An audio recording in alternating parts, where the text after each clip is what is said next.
facilities in the country are all using this program.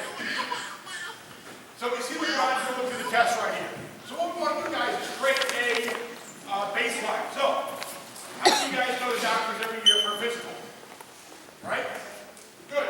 Is that your baseline? No. Right? Could be. Right? You get checked every year. How is your blood? What's your heart rate like? Your EKG? Your blood pressure? So if something was to happen, we always go back to the baseline. So it's kind of the doctor's always checking on your core foundation, right? Circulation, blood pressure as you get older, all the cholesterol, nutrients, things like that, right? This is all this is. FMS testing is like going to the doctor and getting a checkup. Now, to understand movement, you have to understand the movements if you really want to improve your performance. So human movement is like a behavior. Like our little young lady was just pushing these things around. All right, I've got a 2-year-old little girl at home, and I got to see some of this firsthand over the past couple of years. Meaning that when you go back down there, you kind of remember it. Go back when you were a little baby, lying in the crib. All right, did you start talking first, or did you start moving? Moving. So you were rotating, you were rolling over, you were squatting, you were standing up, and you started to walk.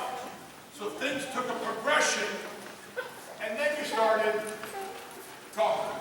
And your primary parents agreed to you stop this. Right?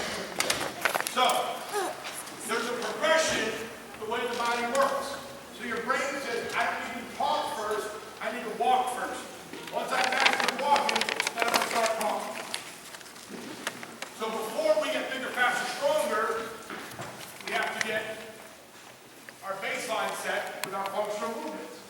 If our functional movements are not strong and classified as all threes, and you see the scale later, then that's not going to help you get bigger, faster, stronger. Or you're going to do it, but it's not going to be the best way benefit. All right? The nice part is, everybody wants a perfect, specific athletic movement. We'll show you some examples later. With functional movement, it's really just working on one body part at a time. So really, how flexible are my legs? How stable are my hips?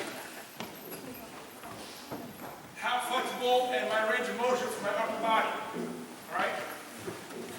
We never really evaluate this type of thing until we get an injury. Right? So for example, I get a bad shoulder, and the trainer says to me, well, let's say I want to compare it to your left shoulder. So give me how far your shoulder can go back here. Well, this one will get all right, well, that's how far. But no one ever stops and thinks, can both my shoulders really do that? All right? So it's always working on, we never really think about it until we get injured. Now, another key factor, guys, is think about our quarterbacks. All right? So how does this apply to being out there on the field?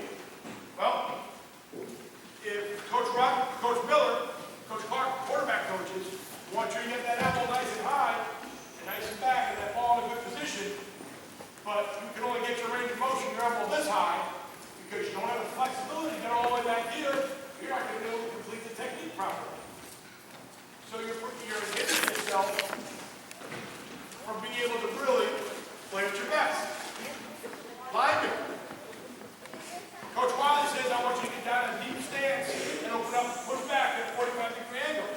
Can your hips really open up to 45? Can you have that flexibility to be able to rotate your hips at a solid angle?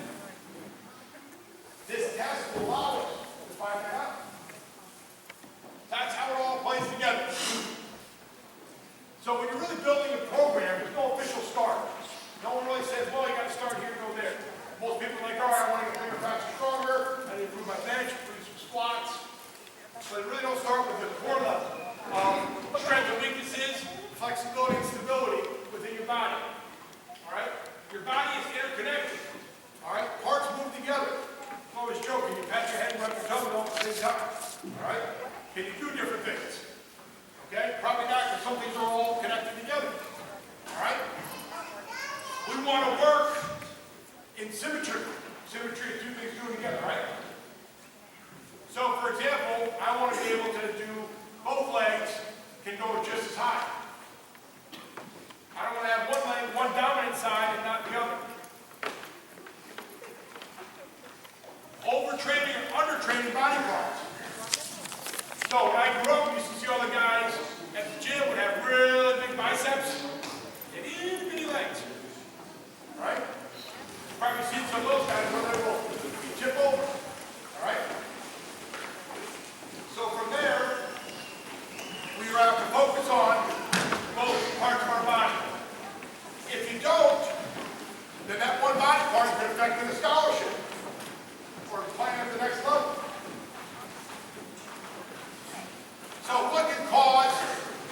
issues that decreases our functional movement.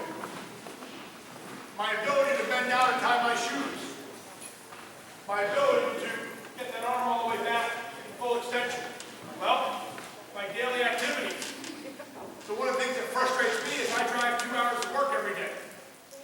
From Connecticut to New Jersey.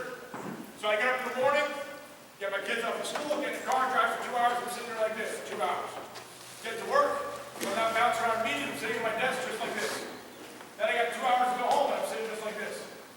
And I try to get home and get a little bit of a workout in, but if it gets too late, then I sit on the couch and do this. So I don't get that functional movement that I need, my back is all stiff, my hamstring tightened up. So I need to, my daily activities have got to get some kind of functional movement in there, or I'm going to be sitting for. Or training. Again, maybe we don't have the perfect idea workout for it, maybe we're not using the perfect technique. So that could help us with our decrease in our functional movement. And then our previous injury to rehab. When I've got an old shoulder, maybe I dislocated it, and I can only do this far back. On my right, on my left, and I can get all the way back. So these are all just continuous things that could decrease our functional movement. So really what it comes down to, guys, is that FMS kind of work hard for your body. All right? You can't get in trouble for having a bad frame. It's just, it is what it is. So here's what you need to improve on. Just like when you sit down with your NFL coach on Sunday, and you just say, hey, here's my evaluation of you. Here's what you can improve on, here's what you do well. You'll get the same thing from the functional movement. You'll get a score, and then based on your score, you can now work with your private trainer, your coaches, your parents, your chiropractor, your physical therapist to develop your program. It will increase your overall athletic performance and then your ability to skill. So here's a good visual, guys, on this. Okay? So most of the time, we think performance is the key. That's on the bigger, faster, stronger guy, right? I can bench so much, I can squat so much, I can run so fast, right? I can do so many push-ups. Then my skill, I can throw the ball, I can catch the ball, I can knock it out. But missing down here is our movement. You can see why is it the biggest block? Because it's the most important one. I guarantee you every single one of these guys in the draft that's getting evaluated and picked all went through the functional movement and improved that. That's how they focused on from the end of the season to the combine. So here's kind of how the scale would work. So 3 is the highest one, meaning you can do everything correctly. Everything's nice and smooth, perfect. 2, you're compensating for something. Either some pain, you can't go that far, you need to you can't balance on one foot, you got to put the other one down. Some type of, you're not 100%. Number 1, inability to perform at all. Can't touch my toes.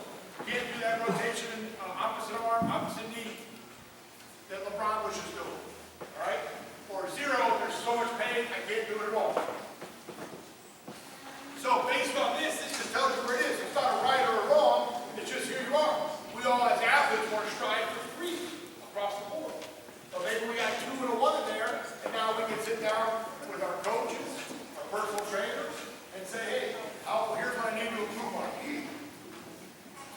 So the goal is to get you to be able to move with quality and efficiency. I'm going to bring up a picture for you again to talk about that. All right? More important, to train smarter. So when you leave here, you're not doing old habits. You're like, oh, you know what, coach talks about that. I should really see how flexible I am. Identify and correct movement dysfunctions through your program. So what does that mean? If you're daily life, maybe I shouldn't be sitting on the couch the right way. Maybe I shouldn't be leaning back like this. Maybe I should have my better stance. Maybe I'm not doing my squats right, or my bench press, my push-ups, or my sit-ups the best way. And by doing that, you'll master your FD skill. So in closing, everybody know what this guy is? That's right. Think about Tarzan right there. All right? In my opinion, that's functional movement. The guy's got it together. Put together muscularly, it's all chiseled out, fine, bang, bang, bang, everything's right there for him. All right? But now think about how Tarzan moves in the jungle. How fluid he is, because he can do everything, man. He's awesome. He can swim. He can jump. He can run.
start to build some of these training programs, as you have them in multiple sports, are they all going